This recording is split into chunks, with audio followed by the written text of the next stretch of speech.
दरम्यान इम्तियाज जलील यांनी एक वक्तव्य केलेलं आहे आणि लगेचच पोलिसांची सूत्र हल्ली आहेत। एनडीटीव्ही मराठीला विश्वसनीय सूत्रांनी ही माहिती दिली आहे। निदा खानच्या पाठीशी मी उभा आहे असं जलील भाषणात म्हणाले होते आणि इम्तियाज जलील यांच्या त्याच वक्तव्यानंतर पोलिसांकडून तपासाला सुरुवात झाल्याची बातमी आपल्यापर्यंत पोहोचते। या क्षणाची सगळ्यात मोठी बातमी आपण बघतोय।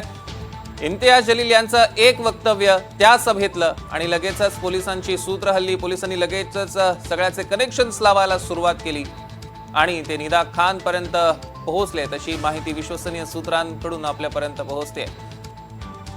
काही दिवसांपूर्वी एका जाहीर सभेत त्यांनी हे वक्तव्य केलेलं। मैं गया, उस बच्ची से मिला, उसकी रोटी बिलखती मां से मिला। बाप इतना टेंशन में कई कई रात सो नहीं रहा कि कब पुलिस आएगी, कब मेरी बच्ची को उठाकर ले जाएंगे। बिस्तर के ऊपर आ गया बाप। उस वक्त मैंने उस बच्ची को और उसकी मां को एक वादा किया कि सारी दुनिया तुम्हारे खिलाफ हो जाए, तुम्हारा बेटा तुम्हारा भाई पूरी ताकत के साथ खड़े रहेगा तुम्हारे साथ। दरम्यान टीसीएस कंपनीतील धर्मांतरण प्रकरणाला एक नवं वळण मिळालंय। 6 पैकी 2 पीडितांना थेट मलेशियाला पाठवण्याची तयारी सुरू होती आणि पोलिसांच्या तपासात ही माहिती समोर आली। म्हणजेच एक मानवी तस्करीचं मोठं आंतरराष्ट्रीय जाळं समोर आलेलं आहे।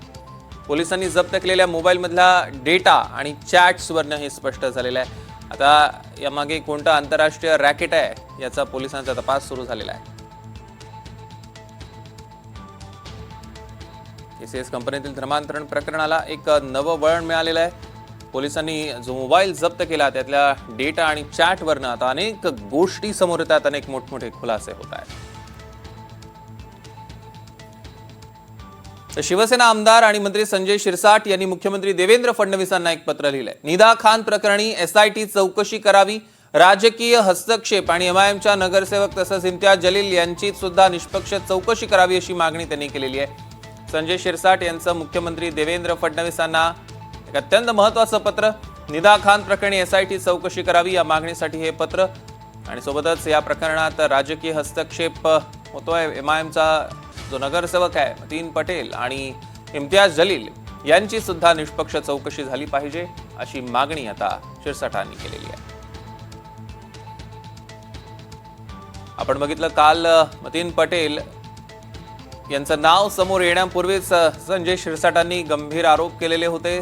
संजय शिरसाटांनी थेट म्हटलेलं होतं माध्यमांसमोर की एमआयएमचा या सगळ्यात हात आहे आणि त्यानंतर काही वेळातच मग मतीन पटेल यांचं नाव समोर आलं, एमआयएमचे जे नगरसेवक आहेत।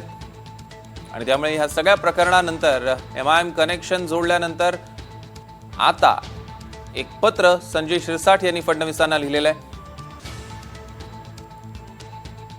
रिजवान शेख आपले प्रतिनिधी आपल्यासोबत फोनलाईनवरून जोडले गेलेत। रिजवान, काय अधिकचे अपडेट्स आहेत? ज्या पद्धतीने नाशिक धर्मांतरण प्रकरणामध्ये मंत्री संजय शिरसाट यांनी मुख्यमंत्री देवेंद्र फडणवीस यांना पत्र लिहिलेलं आहे। खऱ्याखरी इम्तियाज जलील यामध्ये चौकशी व्हावी अशी देखील या पत्रामध्ये उल्लेख आहे। छोटा मंत्री आहे। खरं तर नाशिक धर्मांतरण प्रकरणामध्ये मुख्य आरोपी असलेले निदा खान यांना शिवा देण्याचं काम जे आहे ते एमआयएम पक्षाच्या माध्यमातून करण्यात आलं होतं आणि त्यामध्ये त्यांचे एक नगरसेवकाला देखील अटक करण्यात आली आणि त्याचमुळे संपूर्ण तपास आहे तो एसआयटीच्या माध्यमातून व्हावा अशी देखील मागणी मंत्री संजय शिरसाट यांनी मुख्यमंत्री देवेंद्र यांच्याकडे करू। निश्चितच या संदर्भातले अधिकचे अपडेट्स आम्ही तुमच्याकडनं घेणार आहोत। तुर्तास धन्यवाद।